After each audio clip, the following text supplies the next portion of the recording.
नमस्कार दोस्तों, एक बार फिर से आप सभी का स्वागत है हमारे चैनल पर। दोस्तों, चैनल पर नए हैं तो चैनल को सब्सक्राइब करें, वीडियो को लाइक करें और कमेंट ज़रूर करें।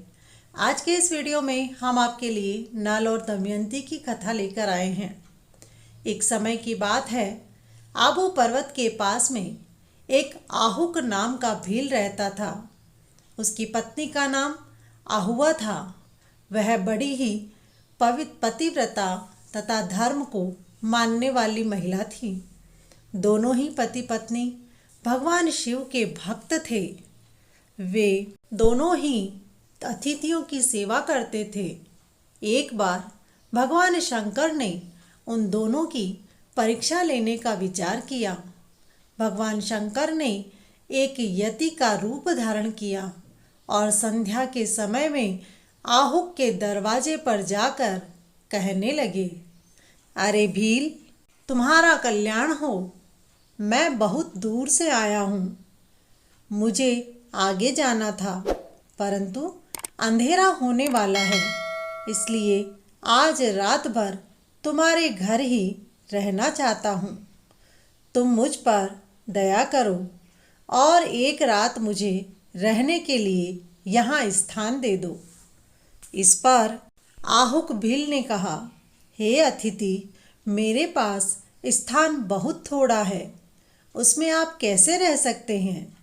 यह सुनकर यति रूप धारण किए भगवान शंकर चलने को ही थे कि भील की पत्नी ने कहा, स्वामिन, यति को मत लौटाइए, गृहस्थ धर्म का विचार कीजिए। घर आए अतिथि का सत्कार करना हमारा धर्म है, इसलिए आप दोनों तो घर के भीतर रहें।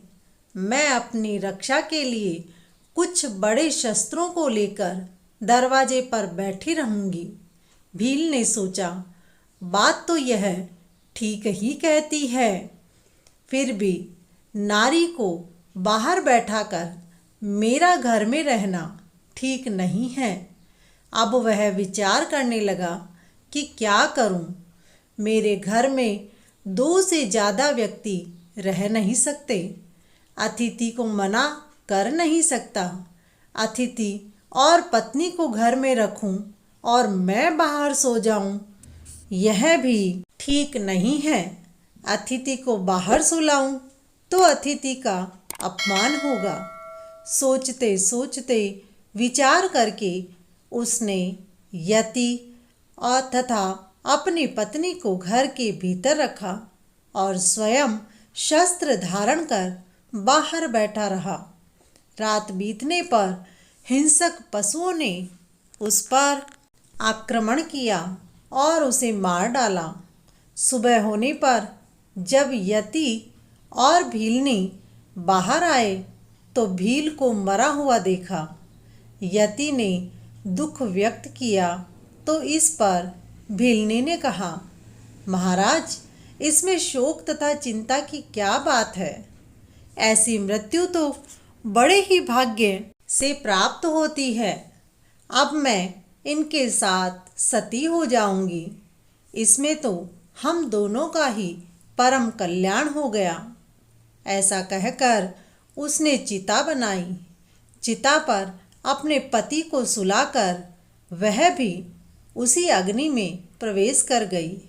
इस पर भगवान शंकर हाथ में डमरू, त्रिशूल तथा गले में नाग धारण कर प्रकट हो गए। उन्होंने भीलनी से कहा, तुम दोनों के सत्कार से मैं बहुत प्रसन्न हूँ। तुम अपनी इच्छा के अनुसार वर मांगो। पर वह कुछ नहीं बोली, बस ध्यान मग्न हो गई। इस पर भगवान ने उसे वरदान दिया कि अगले जन्म में तुम्हारा पति निषेध देश में राजा वीरसेन का पुत्र नल होगा और तुम्हारा जन्म विदर्भ देश के राजा भीमसेन की पुत्री दमयंती के रूप में होगा। यह यति अर्थात मैं स्वयं भी हंस होऊंगा। यही हंस तुम दोनों का संयोग कराएगा। वहाँ तुम लोग अनंत समय तक राज करोगे, सुखों का भोग करके अंत में दुर्लभ मोक्ष पद को प्राप्त करोगे। इस प्रकार का वरदान देकर भगवान शंकर उसी जगह अचलेश्वर लिंग के रूप में स्थापित हो गए और कालांतर में ये दोनों भील दंपति ही भगवान शंकर के वरदान स्वरूप नल दमयंती के रूप में अवतरित हुए। बोलिए भगवान शंकर की जय।